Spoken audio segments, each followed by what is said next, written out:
روزہ۔ اللہ تعالیٰ سورۃ البقرہ میں فرماتا ہے، یا ایھا الذین آمنوا کتب علیکم الصیام کما کتب علی الذین من قبلکم لعلکم تتقون۔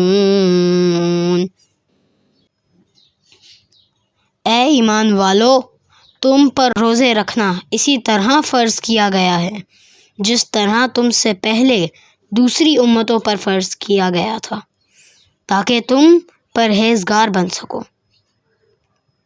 اس کا مطلب ہے کہ روزہ پہلی امتوں پر بھی فرض تھا۔ اسلامی شریعت میں مسلمانوں پر سال بھر میں 1 ماہ کے روزے فرض کیے گئے ہیں۔ روزے کا مطلب یہ ہے کہ دن بھر صبح صادق سے غروب شمس تک آدمی کھانے پینے، بیہودہ گوئی اور فضولیات سے پرہیز کرے۔ روزے کی فضیلت میں بے شمار احادیث آئی ہیں، ان میں سے چند ایک یہ ہیں۔ سیدنا ابو ہریرہ رضی اللہ عنہ سے روایت ہے، نبی کریم صلی اللہ علیہ وسلم نے فرمایا، اللہ تعالیٰ فرماتا ہے، آدمی کے سب اعمال اس کے لیے ہیں، لیکن روزہ خاص میرے لیے ہے اور میں خود ہی اس کی جزا دوں گا۔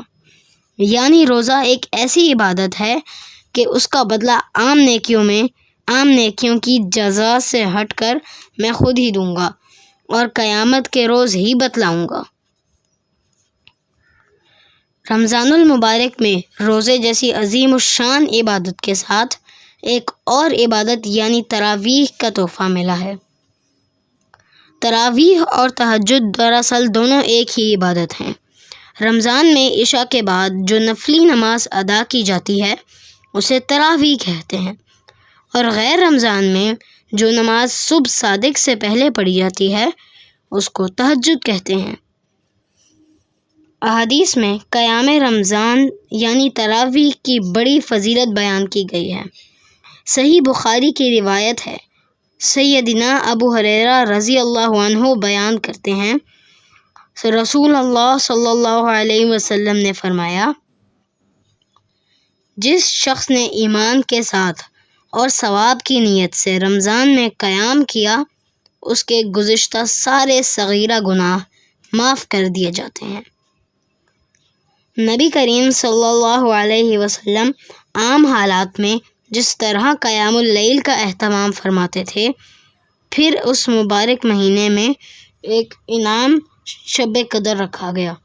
اللہ تعالیٰ سورۃ القدر میں فرماتا ہے کہ شب قدر 1000 مہینوں سے بہتر ہے۔